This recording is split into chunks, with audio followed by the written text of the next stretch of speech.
Dr. Jolene Brighten is a pioneer in women's medicine and an award-winning board-certified naturopathic endocrinologist and certified sex counselor. She is the author of Beyond the Pill and Healing Your Body Naturally After Childbirth. A fierce patient advocate who is completely dedicated to uncovering the root cause of hormonal imbalances, Dr. Brighten empowers women worldwide to take control of their health and their hormones.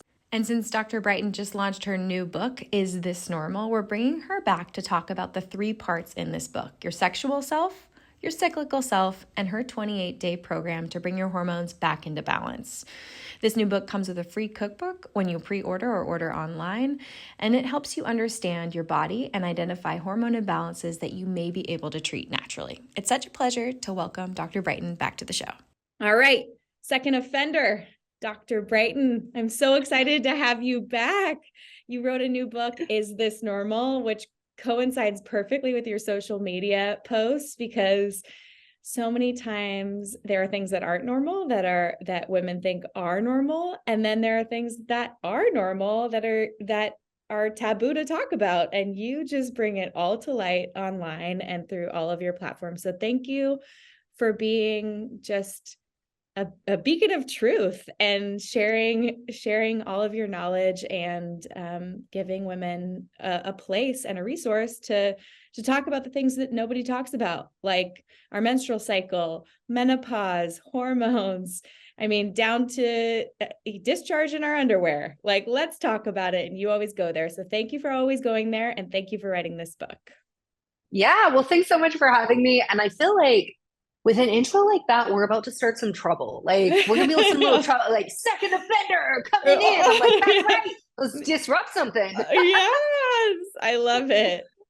Well, I think we should jump into kind of your why for writing this book and for taking the internet by storm. What like excited you about writing this book and motivated you to do it, especially in a time when you were like procreating and having a brand new baby and all of that stuff? I know. I was like literally walking on I got a treadmill that goes under my desk, walking on a treadmill desk, like wearing a baby, typing. The whole proposal was done, and I think it was the week, maybe 2 weeks before I delivered, that like everything was solidified with the publisher and the book, like the contract was done. So I just laugh about it because I'm like, I was saying the other day to someone about how like, yeah, like, I took a maternity leave, and then I was like, wait a minute, but I was like writing a book. Like, I didn't really take it. Oh, wow, I tricked myself. I thought I took a maternity leave. Oh, so, I think anyone who writes a book knows absolutely that, like, you write books because you have to, because like you've got something to say. It has to come out of you, and it's just burning because it's a big process, like 3 years of my life going into this book. And this book was really written by my patients, my social media followers, the readers of drbrighten.com, because it's every question that I get, the most common questions. The book is divided into three parts. We've got your sexual self, so all things sex happening in the first half of the book, well, the first third of the book, I should say. It's a big section though.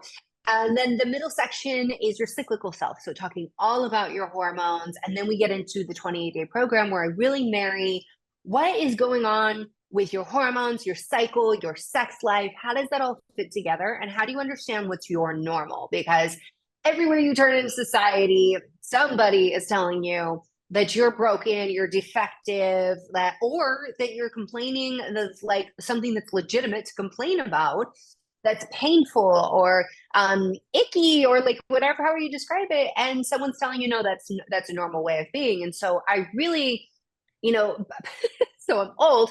And so back in the day, like when I got my cycle, I remember going to the library and literally like Dewey Decimaling my way through to try to figure out what was normal and all these things. I never was satisfied with the answers. It took decades before I got, the answers I needed. And that wasn't just in medical school. Like, I hate to bring it to you, your doctor doesn't have all the answers either. And I really had to go on an exploration and studying sexual counseling and going to that training to start to understand the aspects of the things that my patients were asking me in terms of their sexual self and how that really married in. So that's my why behind the book. It's the book that it covers sex, hormones, and everything your sex ed teacher should have said to you, but didn't. I love it. And we're going to go right through that book and talk about what's normal and what's not in your sexual self and your cyclical self. So, and then we'll get to the program, because I think you do a phenomenal job of marrying lifestyle, wellness, how someone's taking care of themselves from a nutrition standpoint based on where they are in their hormone cycle, to have synergies instead of fighting what would be natural cravings or dips in energy, things of that nature. So I'm super excited to dive in. But let's start with sex. So Always. Yeah. What are some of the most common questions you get when it comes to, is this normal, around sex? Is my libido normal? I think that is definitely one of the top questions that I get, that people feel so confused about, because, whether it is like media or your doctor or marketing, there's always somebody telling you the way that you should be. And that doesn't always match the reality of the way you are. And so I get a lot of questions about, like, is my libido normal? And one of the first things I say, I have a whole chapter on libido, is that your baseline is the one that we are most concerned about. I feel so often, and I hear so often actually, that people will say, well, in my libido, like, it's not as much as my partner, or it's like less than my neighbor or my friend, or whatever. That's quite the neighbor if you're having that conversation with them. Yeah. But they're comparing it to other people, and it's the same thing of like, why is your cycle different? Why are the things that you're into different? Like, why is your heart rate, your resting heart rate different? Like, there are differences, and that doesn't make them abnormal just because they don't match the people that you've actually had a conversation with. And then I go a lot deeper into the chapter to help people understand, we can have what's called responsive desire, where I say things got to get going before things get going, because you don't just go around automatically thinking about sex, fantasizing, and being in basically, having your body in the go position for sex. Whereas there's spontaneous desire, which is the archetype that we're told that like men are supposed to have. I don't think that's fair. That's also just not true. But this state of like, oh, I just have to like look at them and I get turned on, and I'm fantasizing and thinking about sex. But like, I mean, that's what you're supposed to do, right, as a woman. But if you talk about it, then you're not supposed to do that, because now you're just being too much like a man. It's all very confusing. And then I also talk about the sexual excitation and inhibition systems, which is what gets us turned on and the things that turn us off. And when you start to look at all of that, along with the framework of your hormones, you can understand what's normal for you, but also that as a woman, you are far, far more complex. And what will inhibit or get you in the mood is going to differ from person to person, but you have to take all of those in account. And they can also impact your arousal, they can impact your ability to orgasm, and they ultimately can impact the quality of your life. Definitely.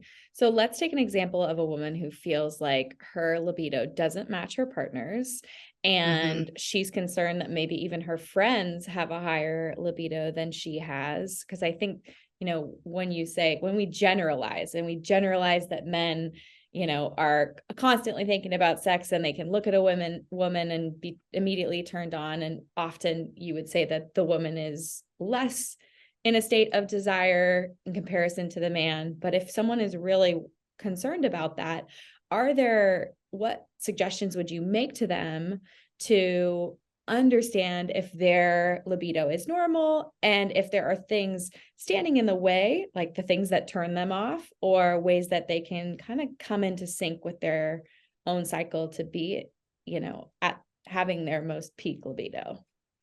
Yeah. So in the 28-day program, I take you through understanding your sexual self as you go through the cycle and how it interacts with your hormones. And so that's one thing you can do, is start charting, really writing down, just making a quick note of how do I feel? Like, how am I at this phase of my cycle?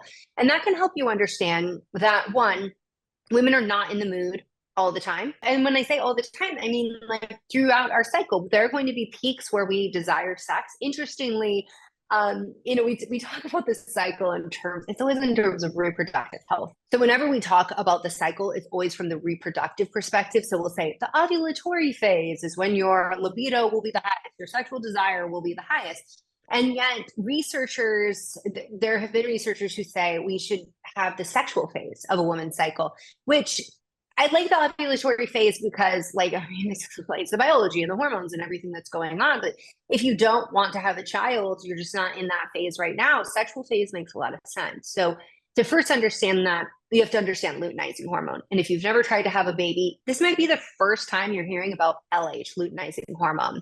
And that's because ovulation predictor kits, this is what women will measure. They'd be on a stick and they're looking for the spike in LH because that is going to coordinate with ovulation. So luteinizing hormone is going to spike it's going to spike in your cycle, and then you're going to ovulate about 24 to 48 hours later. So the sexual phase tends to be 3 days before the LH spike. Why does that matter? Well, sperm can live up to 5 days. So keep that in mind. Your body's being very tricky here. So 3 days before the LH spike, that is when not only is sexual desire up, but your ability to become aroused and ease in achieving an orgasm, and also vaginal lubrication. So basically everything is working for you here to have sex and to have great sex and pleasurable sex. So we're going to see 3 days before LH is going to spike, so that day of, and then about 2 days later, which is about 2 days later, because if you ovulate 24 hours later, well, you might get cut short a day. But that's about what is termed the sexual phase of the cycle. And I give exercises in the book of what can you do, what can you experiment, what can you try, and take that information forward with you into the luteal phase, because once you get into the luteal phase, well, my friend, that's where progesterone is going to come in, and you may find, I make a joke in the book that you're more interested in getting into a pair of sweatpants than getting into their pants, because that's what progesterone's doing. And that doesn't mean that you're suddenly lost your libido, that you're suddenly not interested in sex, that you're suddenly not into your partner.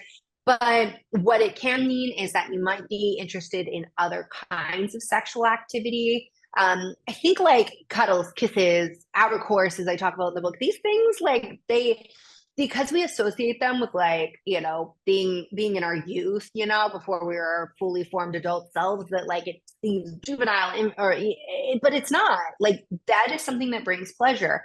And it may also be something where you're going to have to communicate with your partner a lot more about what your needs are in the luteal phase.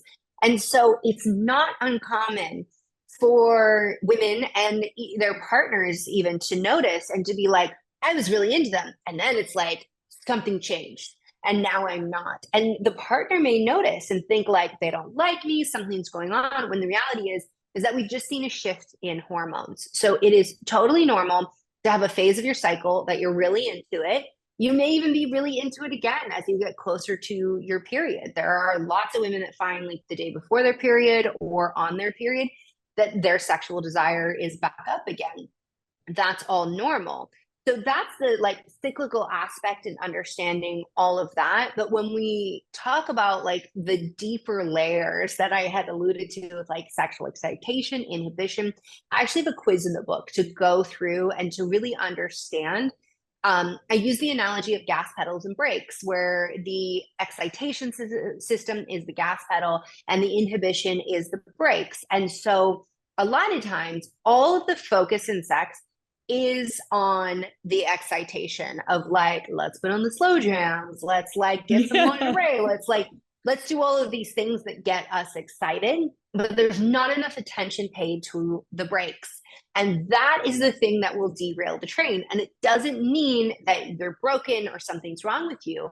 It means that you have to tend to these areas. So for example, things that cause the brakes, threat of pregnancy that's unwanted. So if you don't want to get pregnant, and you're in the ovulatory phase and you're like, why am I not feeling these vibes? It may be because the fear of an unwanted pregnancy is upon you. And that can definitely be a break for you. That is also why just before your period, you might be in the mood, because that is statistically speaking, the most improbable time that you will get pregnant. And so that's one thing. Body image. Oh my goodness. I think about how so much of society, I even think about these like bros on like social media who are like, you like wearing makeup at the gym won't change the fact that you're fat. Like these horrible things they say. I'm like, do you not understand that any woman who hears you talking like that you then want to have sex with, she will hear those words, and it doesn't matter what she looks like, she will internalize that about herself. She will start spectating. You're making out, you're kissing. It is not abnormal to be having sex and to be thinking, oh, is he noticing my rolls in this position? Like, how does my butt look in this position? Oh my God, my cellulite's starting to show. That is like something that we do in our minds. And it's a big thing to overcome, but that can be a big break. And so working on the body image component.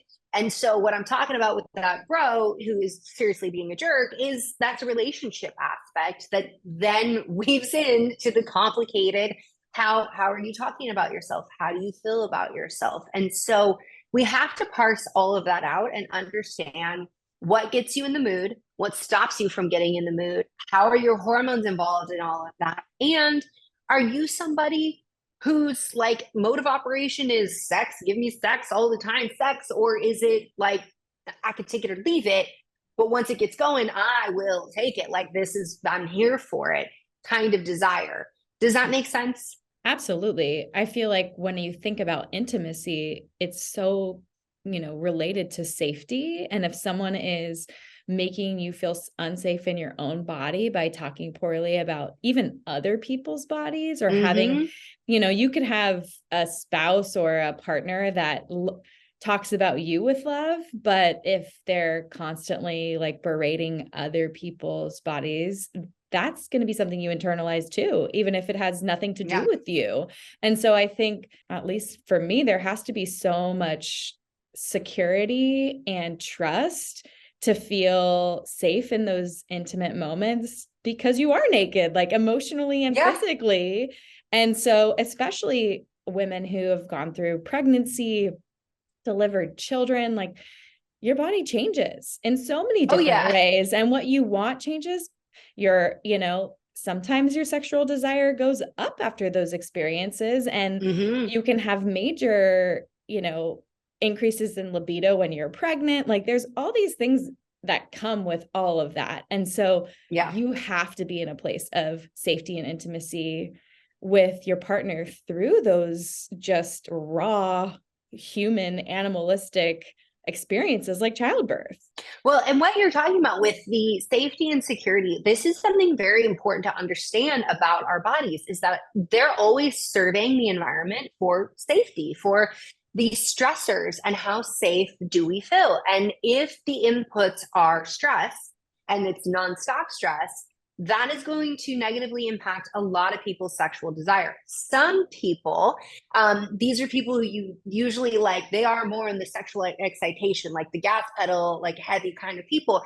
They'll actually want to have sex more when they're stressed. And that's because it's a stress relief for them. And rightly so. I mean, oxytocin is great at being like, shut up, cortisol, we're done here. Like, we're going to feel good right now. But with that, to like what you said, so it's very vulnerable. Not only are you naked, but oftentimes something's entering your body. We really take that for granted. Like it's a very vulnerable position to be in. But also that as a woman, these inputs, that the negative, inputs, sometimes stress is not always negative, but the ones that are, those can shift our hormones, and those are going to shift us out of that. Like, and whether or not you want a child, your body is like, let's make a baby during our fertile years. Like your body's working towards that. That's how the hormones, that's how the biology is designed. And so with that, if the input is like, okay, stress, like your body doesn't know, is your boss telling you for the tiger yelling you? Like, it doesn't know what it's going to do.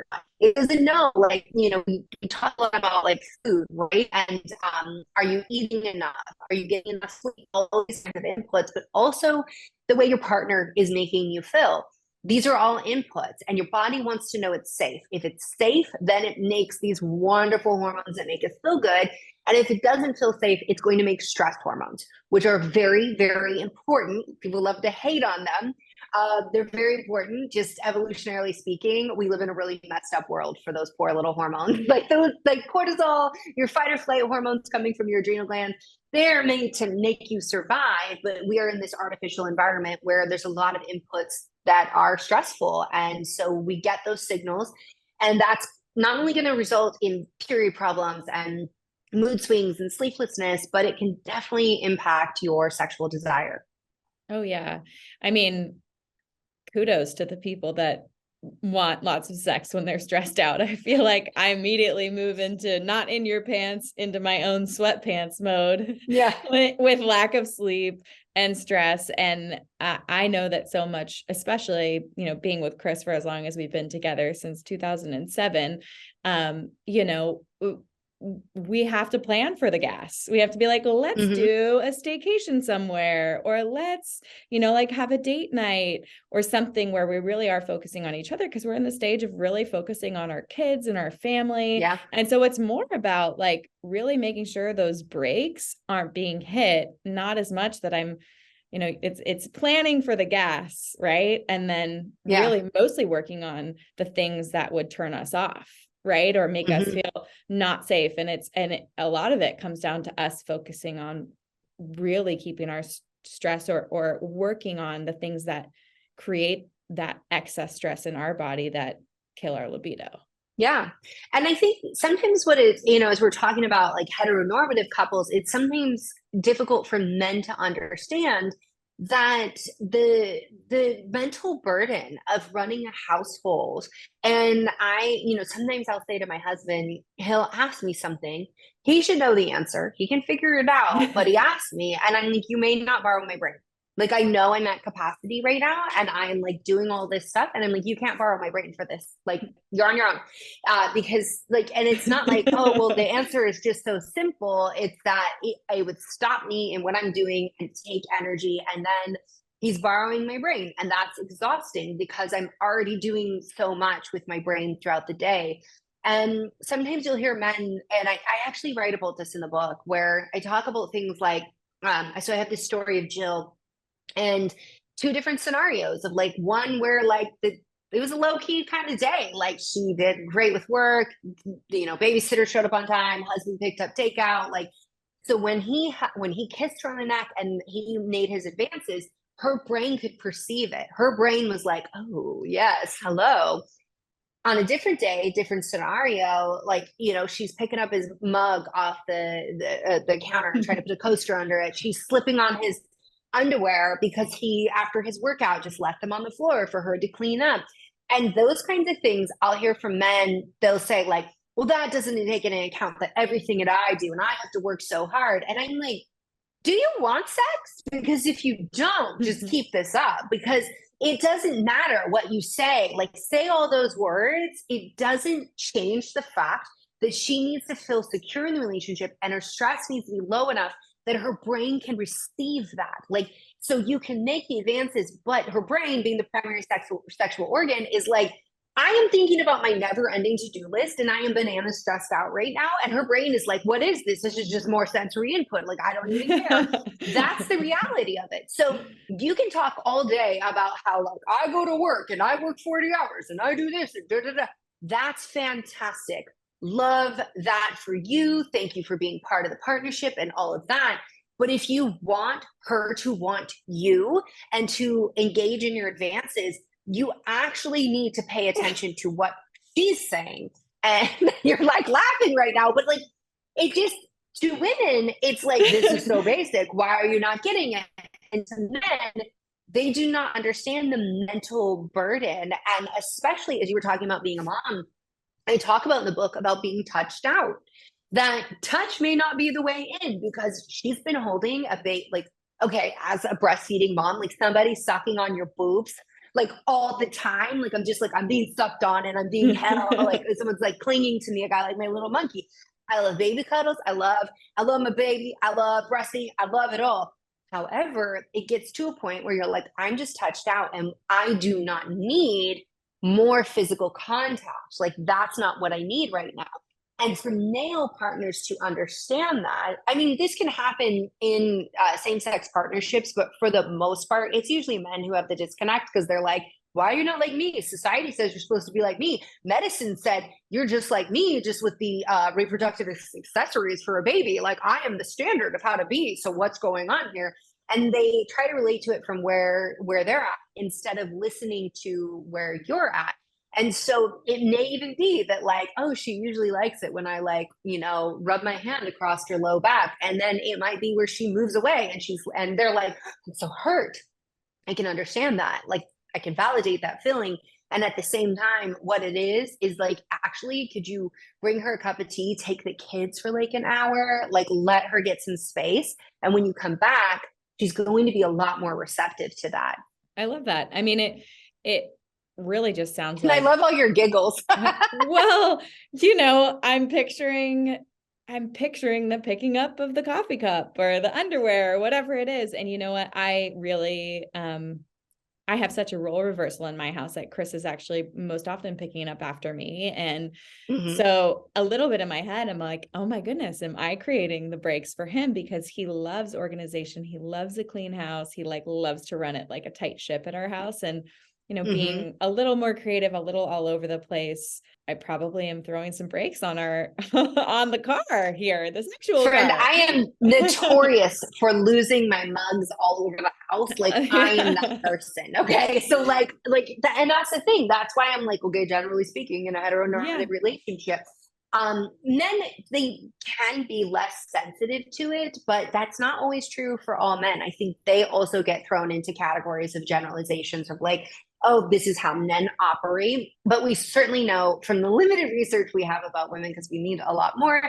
that when it comes to why women even want sex, okay? So it's not always the orgasm, even though that's like really great. We like orgasms. Sometimes it's more about bonding. And so that's that other piece of it. Like, you're like, kudos to the people who are stressed. Sometimes it's about that connection, that bonding, like being close together, that really helps them with managing stress in their body and in their mind.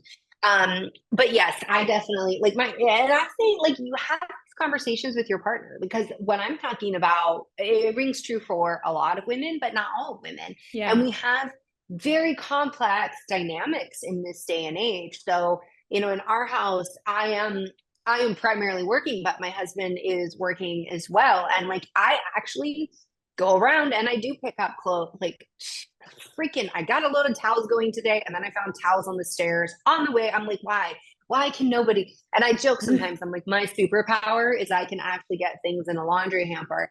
But you know what? My husband does all the dishes at the end of the day. He does all the dishes. So I'm like, okay, you do the dishes and I will pick up and do the laundry. And like, I will make sure there are always clean underwear and clean towels in this house. And so to understand why am I using me as an example, it's just that, like, I'm like horrible. Like, and I also want to say to people that I also have a house cleaner who goes around and she will come with a collection of mugs, and I am always filled with shame. I am always like, why?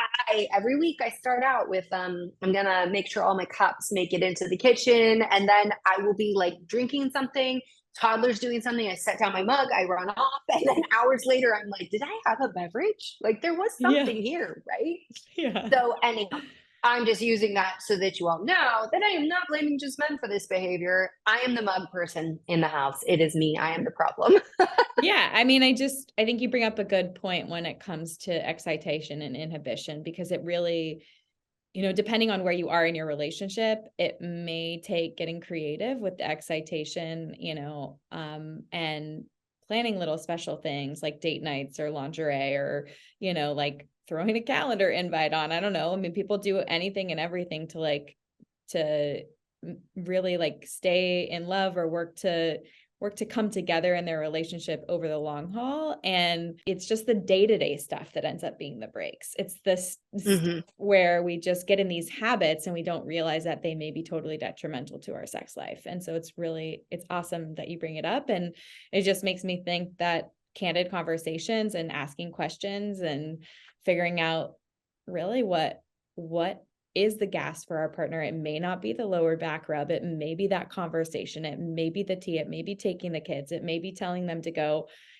take a bath or like go to a yoga class or leave the house. Cause I think for a lot of parents, especially the primary caregiver, whatever, if that's the mom or the dad, or for both, I guess it's like, it can be a lot when you're working and you feel like, oh, I need to give my extra time to my kid. I can't take time for myself. Or for the person who is the primary caregiver, taking on that role of like, well, if I'm not here, does my partner know how to do this? Or like, can I really take that time for myself? And it's just this crazy balance when you bring kids into the mix, where it's not just him and her. It's like these other humans that need our help and that take up our time. And there's like a layer of responsibility, a layer of guilt, a layer of, all of it that kind of gets into the mix and can throw a wrench in your sexual self.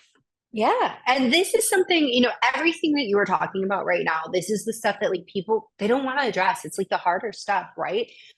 We weren't given tools to really understand our body. We sure as weren't given tools to really understand how to be in a healthy relationship with kids. Maybe you had parents that that modeled that for you, but a lot of people didn't, right? Because we got a lot of boomer parents and then the Gen X, and like there have been generational things that have been passed on and patterns that we are unlearning. And so everything that you're talking about, this is the stuff when people come to me, and sometimes it's a patient who says, hey, I don't have a libido and I need my hormones fixed. And we dive in. Is it really your hormones? I'm going to check out your hormones. I'm going to make sure that everything's going well there. But could it be more? Or could it be that these things are actually throwing off your hormones? And then that's leading to the side effect, which is no sexual desire. So the other thing I just wanted to share is that sometimes it's also men who come to me. There was actually somebody who reached out to me. He was like, oh, my wife has been on the pill. She has no sexual desire. Like, I read your book. I know that could be a side effect. Can she work with you? Because I think that's the issue. And he wanted to be in the first visit. He was really pushing that narrative. And I just try to be objective of like, maybe it is, maybe it isn't. Like it can be complicated. And it wasn't until the second visit where he didn't show up that she was like, he's cheated on me multiple times and I don't know how to get over that hurt. And I was like, you could go on or off the pill. It does not matter. Like, I do not think that birth control is your problem here right now. And she also was like, I don't want to get pregnant. This is not someone I want to have a baby with. And so it was like, if you're not on the pill and there's the threat of pregnancy, like there's no chance of getting a libido. But as we went through all of that, this was like where I'm like, this is outside my scope. You're going to need to go to therapy, if not, and couples therapy. And that was something that, like, in the end, they unfortunately ended up getting divorced. And he tried to tell her that the whole reason why he ever cheated on her is because she had no libido. But when I went through her timeline, she was like, yeah, like, I found out he was having affairs when we first started dating and everything, which I was so into him, which is normal to be super, super into somebody when you first start together. And you feel that like spontaneous desire, excitation all the time. And then over time for you to be like, everything's cooled down. That's also normal. But I tell that story because that was a deep wounded hurt. And, I'm not going to speculate on what could happen, but it's important to recognize that your hormones, you're not gonna be able to just change your hormones and change like that deep hurt or anything like that. That's traumatic. You have to work through those things. And there are many times where I see partners are like, no, they should just get over that and let's fix them. And I really hate that language because fixing implies you're broken and you're not broken. That's a normal response to not want to trust somebody with your body when you can't trust them with your emotional body, right? That is such a heavy one. That's like an immediate cinder block wall goes up and I'm throwing grenades from behind it. I mean, you said that you said unfortunately, and I think it's fortunate for them if she didn't want to have a baby. And, I grew up in a very traditional home where you only get a divorce when there's abuse, adultery, or alcohol, like a drug addiction or alcohol addiction. And I mean, that falls under it for me, but I think when we talk about deep hurts and traumas, that can go beyond those like very serious things. And, no one wants to see the divorce rate above 50%, and you don't want to see children. No, but you're right to call me out. Like, you're right to call me out on saying, unfortunately, like, I want to own that, because what I'm saying, unfortunately, is really that, unfortunately, he could never recognize, and that they could never work past that, but maybe they were never meant to work past that. And so even in that moment of me telling you this story and saying, unfortunately, that's not for me to say. That's not for me to say. Yeah. So no, you should definitely call that out. There's going to be pain on both sides, but you're just also like, what kind of life is that for her, that she is never feeling safe enough to just experience like true pure pleasure and love in a safe relationship. Like, that is so prevalent, and that's really hard to get over. Like, I don't know, I've definitely been cheated on in the past, and it also creates this like weird need to hold on to the person, like, or win, or I don't even know what it is, like, behind all of it. Like, someone could probably psychoanalyze me about, in my youth, of being like so in love with someone who ends up finding out that they're cheating on you. And then you have grown up in a society or in a household where you're like, you make it work, you work for it. And then you're like working and holding on to something that may be just more traumatic and not, not where you should be. So, but everyone has their own journeys, and I'm sure there are people listening who've been through that and worked it out. And I think only the people in the relationship will decide if it's like going to work. You're absolutely right. And I think, you're absolutely right. There are people who there is infidelity, they work through it, they come through the relationship so much stronger. Infidelity isn't always just about the sex. It's sometimes about trying to meet an unmet need. I just really take issue when the partner is the one to have an affair and then to blame their partner for it because they didn't do something for them. They didn't give something for them. That's not how relationships work. And I think if anyone's listening to this and they've been, I have also been cheated on. And I also came from the background of like, they're a provider, make it work. Like you just get over it. It's not that bad. Like, the gaslighting. When it is, it's really painful and it is really bad. And it does. And you're right. Some people do fall into that. Like, now I need to win them more, which isn't even about the person as much as it is about yourself, about what am I lacking that this person was like passed and off to somebody else. But I think, if you are someone listening to this and you have ever been cheated on, it's not a you problem. Okay. That was a them problem. And it doesn't mean that like you didn't give them what they wanted sexually, which is, I will say, is also coercion and I go through consent in my book because it's super important, because partners will sometimes say, and these are sometimes married partners or just somebody that you're casually hooking up with. Like, if you loved me, if you wanted me, if you actually want this to work, if you don't do this with me, I might have to get it somewhere else. You can't consent when that is the manipulation that is taking place. And unfortunately, these are just like not the kinds of conversations I think we could, I feel like we could have a whole conversation about how being cheated on, really, that can stay with you. It's a very important thing to work on, because you might be feeling like, why do I have no sexual desire? Like, maybe you don't even masturbate anymore and you like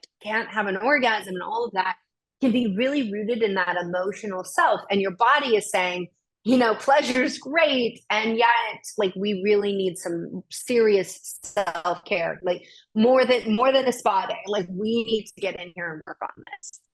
Definitely. Wow. I mean, I can go so many directions with that little wrap up. And I kind of want to go there for a hot second. And then I want to move into the hormones, because if it's not, the excitation and inhibition, life circumstances, relational issues, then it could be hormone issues, and you're an expert there. So we want to go there and talk about that today. But before we do, you just mentioned masturbation. You've talked about orgasm on the show.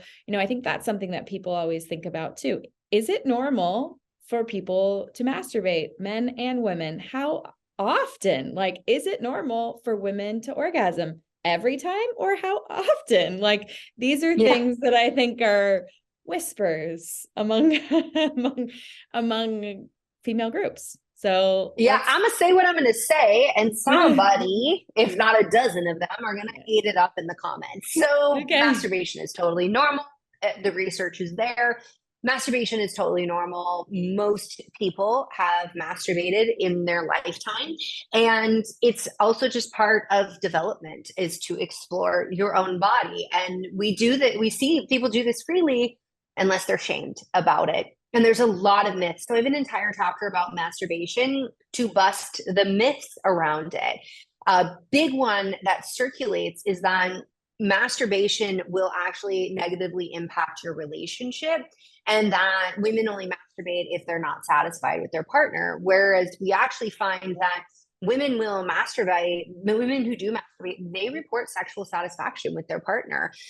They may even engage in sex more often with their partner. So masturbation is not getting in the way. There's a whole thing of toys in the book, and I talk about like toys are not like a replacement for your partner. They are really the wingman.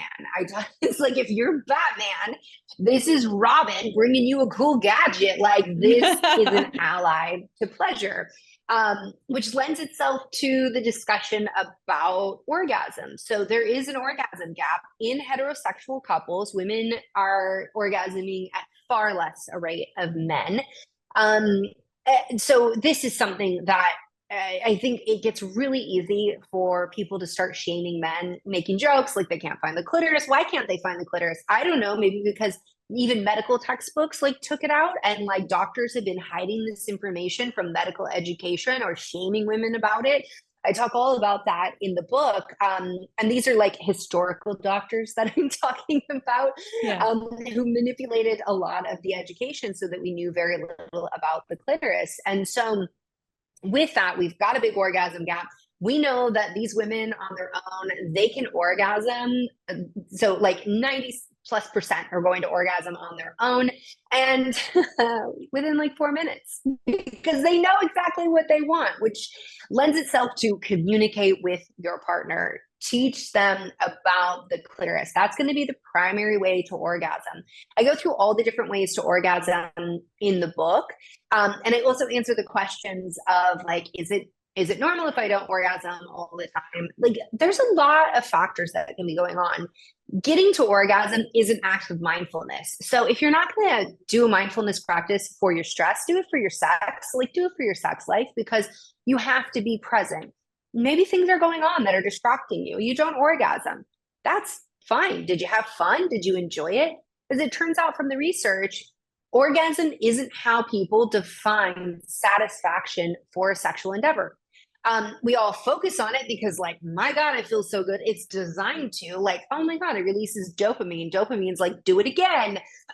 It releases prolactin, and it's going to release, it can transiently raise your testosterone levels. It's going to release oxytocin. Lots of benefits to orgasm.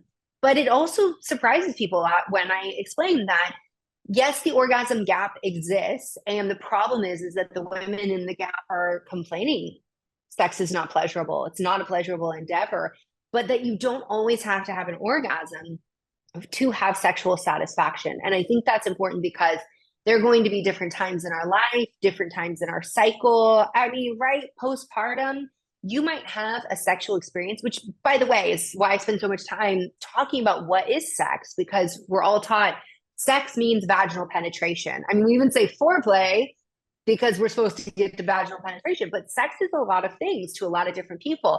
And so all that matters is, was it good for you? Was it good for them? Did you have a good time? Like, was it consensual? Like, these are the things that are most important. Does that make sense? Definitely. I love the stat that the majority of women can have an orgasm, over 90% within 4 minutes, if they do it to themselves. I mean, I think that should motivate people to talk to have open communication with their partner, whoever that person is, if they want to shrink their gap. It's definitely, and it doesn't surprise me that people who, or women who masturbate would have or report higher rates of just sexual satisfaction and potentially more, sexual interactions with their partner, only because it's like, I mean, I don't know if this is even right. Think about it like working out. You're like, well, I go to the spin class, or I go to the Pilates class, or I do the yoga, or I meditate. It's like what you start doing more often, you think about more often, you want more often. It kind of just, it makes sense to me as a mom of toddlers who's pregnant, to be like, well, if it's off top of mind and it's not on my hit list for the day, like I might not think about it. I might not do it. It might take more to get the engine revved, that kind of a thing. Yeah. Well, and there could also be a correlation between like these women are more, they're fantasizing more, they are more in that spontaneous sexual desire. So they are more inclined to have more sex. But what we do understand is that if things are not right in her hormones, in her life, like stress, her relationship, she's not sneaking off to masturbate because like that's going to bring her satisfaction, and she just wants to avoid being with you, which is I think sometimes what men think. Men, because for them they have this very long refractory period. That is, once they ejaculate, it can be much harder for them to go round two. I think about, so like in the book I talked about like Vampire Diaries and Riverdale and some of these like, coming of age and the different things that they show. And a Gossip Girl was one that my editor threw in. And I was like, I've never seen this. Well, HBO did a reboot of Gossip Girl. And I actually just would love to just break down Gossip Girl and like just talk about all of these scenes. But one of them is like, this couple like just finishes having sex, which is kind of it because they're supposed to be teenagers and I am very much an adult. That's why I'm like recognizing this as I talk about it. But Aki is like, ooh, like just finishes and then is like, ooh, do you want to go again? That sends the signal to men that like you should be able to just go. Like you have the stamina. He's like a stallion. Like we have to recognize that like there's equally all of these negative things that we say about men. That's actually not as normal. Like that is like, is it normal if that happens to you? Totally. But it's just not the norm because of just biologically, physiologically, the refractory period. So with that said, women have a shorter refractory period, which is why multiple orgasms are totally possible for us. And so sometimes men will think, oh, well, if you masturbate and you orgasm, you use that all up. You didn't save it for me. Actually, if she orgasms first, she's more likely to orgasm with you. Like that actually is like priming the pump. There's a book called She Comes First. I was like, make that your mantra, friends, because if she has an orgasm first, it's not used up. In fact, she's more likely to have an orgasm with you, and things should already be lubricated. Like there's so much that like is working for you. Like, be happy about this. It's a good thing. Definitely. Well, let's get to your expertise, which is all of this, but specifically in the hormone state. I mean, there are so many imbalances that women can deal with, anything from estrogen dominance, low testosterone, low progesterone. And you talk about why women should raise their progesterone levels, but can we kind of break down some of the most common hormone imbalances and what the effects would be in their body and how they might feel? Absolutely. So in the book, I actually go through like all of these common hormone imbalances and the nutrition, lifestyle, and supplementations that can help and just break all of that down. What we see commonly, if we're talking about cyclical hormones, is there can be imbalances in estrogen and progesterone, especially in the late luteal phase, where progesterone isn't quite as high as we'd like it to be. So estrogen is taking the lead. This often gets called estrogen dominance. And now we're feeling irritable. We're very moody at times. We can have breast tenderness. We can have difficulty falling asleep. There can be, we can be more critical of our partner. We can have more sensory issues. So sound, texture, these kinds of things can be more problematic. That can be happening in that late luteal phase of our cycle. We also, so that is very common. If you are somebody who is in your 40s, you're probably going to experience some of this because you're going to enter perimenopause. And with perimenopause, the ovaries are like, we're just not going to really like bust out these eggs on the regular anymore. Like, we've done it. It was fun. We're over it. And so with that, without regular ovulation, we don't form the corpus luteum, which is where we get progesterone. You have to ovulate to get progesterone. Or the corpus luteum might be like, yeah, we're just like not going to go the distance here for you. And so you can start to have issues with like maybe your cycles getting shorter, you're having spotting on top of all the other things that I shared with you. So those are quite common to see. It's not normal, and they're usually rooted in things like nutrition, lifestyle, namely like how are you eating to fuel the corpus luteum? Are you getting enough antioxidants, vitamin C, B vitamins, but also like stress, detoxification pathways, sleep, that can all play a really big role. We also see high androgens, polycystic ovarian syndrome being the most common condition to see high testosterone, but not always. You cannot have PCOS and still have elevated androgens. You will have oily skin, acne, hair loss on your head. You might notice hair growth on your chin, chest, abdomen. You may have anovulatory cycles or irregular ovulation. And so that could be periods that go missing for months at a time or just show up every now and again. Those are some of the common sex hormone issues that we see. We can definitely talk about thyroid and adrenal, all of that. But in terms of sex hormones, I wanted to stop there and answer that question. No, that's great. I mean, I think estrogen dominance is something that a lot of people have talked a lot about for a long time. And the focus has always been about detoxifying estrogen, working on liver health, having a plan for gut health to make sure that you're pooping regularly to remove those, you remove that tagged estrogen instead of allowing it to reabsorb in the body and things of that nature. But no one's really focusing on how we can naturally raise our progesterone levels to balance that out, especially important for women moving into that perimenopause phase that may not realize that their diet and lifestyle is contributing to estrogen dominance and have no idea that there's a way to naturally raise progesterone. So what are your recommendations when it comes to kind of working on that balance, but also like raising progesterone? Yeah. Okay. So like our society has really normalized drinking alcohol. And I think it's a really normal, natural go-to to be like, I'm stressed, I'm not sleeping, I'm going to have a glass of wine. Or your doctor's like, you're not enjoying sex, have a glass of wine. That alcohol can be really problematic for the ovaries, so ovarian function, but also that can contribute to raising estrogen levels as well. And so that's one of those really easy things to dial back on. And if you're not going to eliminate it all the way, please make a note of how it's making you feel. How was your sleep that night? I know I wear my Oura ring and I drink alcohol and I will see my body temperature is up. My heart rate doesn't lower until later at night. I may have had a drink in the afternoon with a friend and I will see the changes that it affects in my sleep.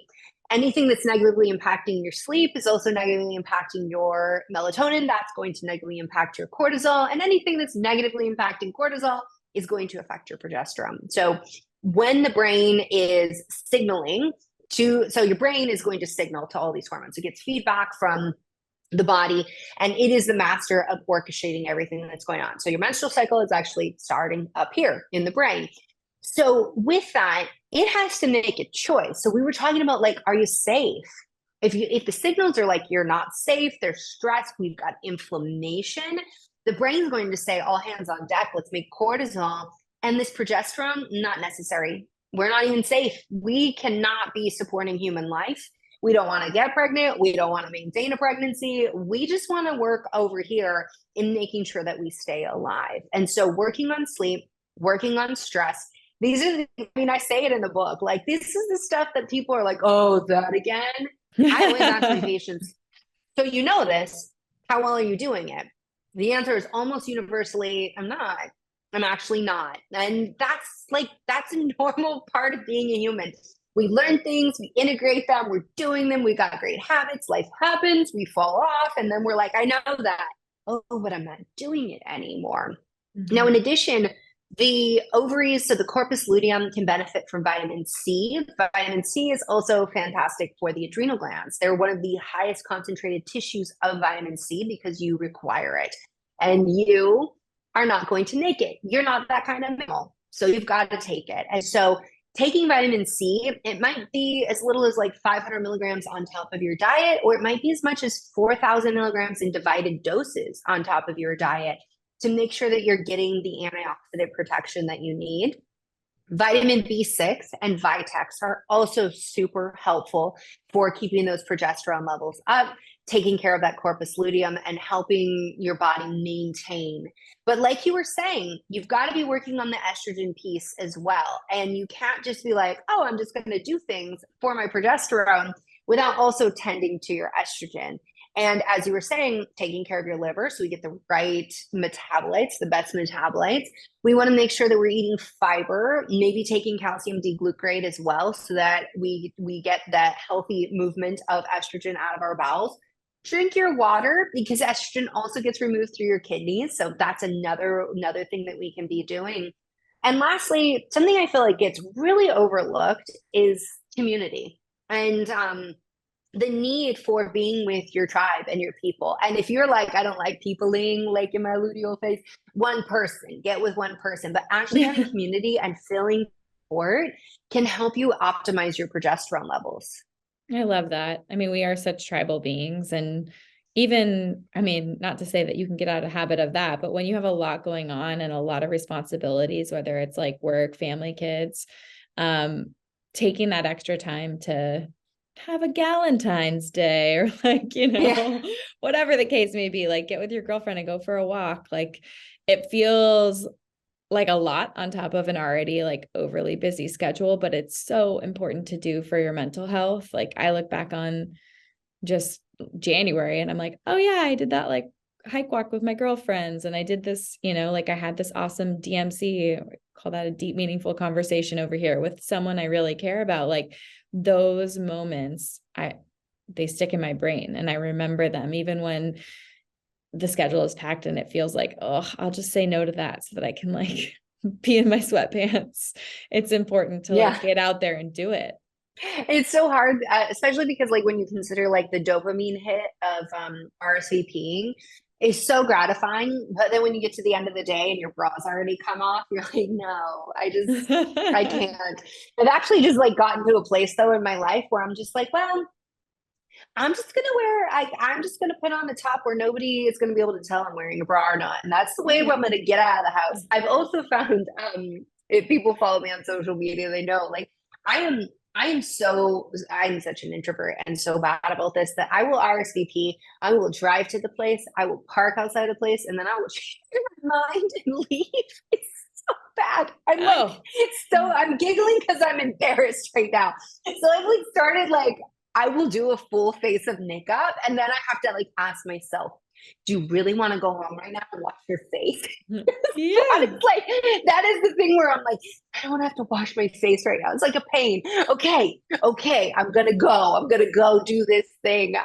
Even if I'm in like my joggers and a t-shirt, I'm like full face of makeup, but this is my full face of makeup. People who are makeup people are going to be like, it's not that much, but I still would have to take it off. And if I just put it on, yeah. You got to do it. You got to take it out for a spin. Yeah. Oh my goodness. Well, I feel like there's so much to talk about from your new book, Is This Normal? I don't want to leave the listeners thinking that it's just about libido or it's just about masturbation, but can you give people a little preview of what they're going to learn about, what they're going to read about, learning more about their sexual self and their cyclical self, and what you think is truly important about the 28-day program? Yeah. Okay. So the 28-day program is going to take you through. So here's the cool thing about it. If you don't want anything to do with the sex stuff, it's there for you whenever you need it. It's not necessary. It actually has its own section in each week. So I take you through 28 days each week is split up, and we are problem solving and charting and figuring out what's working for you, what's not. There is a chart called a cycle symptom relief chart. So on top of like, oh, you figure out what's going on with your hormones. If you're someone who has sleep issues, you have period pain, you have acne, I've got an extra in the appendix. You can get in there, and I've got extra solutions in there for you to really hack it and understand what could be going on and what works for you. And so the thing about the book is that there is no meal plan and there is no recipe guide, but I am a very nutrition heavy doc because that's my background. And so there is a resource at drbrighten.com/ITN-resources. There's a bunch of resources. They just didn't make it in the book. Like the book is like 15 hours of audio and like 400 pages. And we had to make a decision. And the decision was to cut the meal plan and recipes so that we could make way for all of this information. So in the program, everything that you learn, so there's a chapter all about your menstrual cycle. So not the period has its own chapter. Every time people talk about like menstrual cycle problems, period problems, like we're focused on the period, but like that's one part of the cycle. There's this entire menstrual cycle of things to understand about your body. I take you through your discharge, how that's going to change throughout your cycle, understanding your breast health, how those things will shift and change. And so in the program, you're going to be able to notice what is true for me, go through the program, incorporating the diet, the nutrition, the lifestyle aspect of things. And hopefully you're here for the sexual aspect as well, because the book is really designed to help you understand your normal and answer all of the questions that you probably have been too embarrassed to even ask anyone in your life, including your doctor, so that you can really know, when should I see a doctor? There's tons of checklists in there so that you can have information to take to your provider. And also, what can you go it alone? And what can you really heal yourself or feel better about with yourself? I love it. Such a resource for so many people with an extended resource online. Thank you, Dr. Brighten, for all that you do and for being just so much fun to talk to. I really appreciated your time today. I wish you all the best on your book tour for Is This Normal? If people aren't following along, where can they find you and learn more? My main hub is drbrighten.com, drbrighten.com. And then you can also find me on Instagram, TikTok, and YouTube at Jolene Brighten. Love it. Well, we will link to everything in the show notes, including your new book. Thank you so much for being here, and best of luck, Mama. Yeah, thanks so much for having me. This was such a great conversation.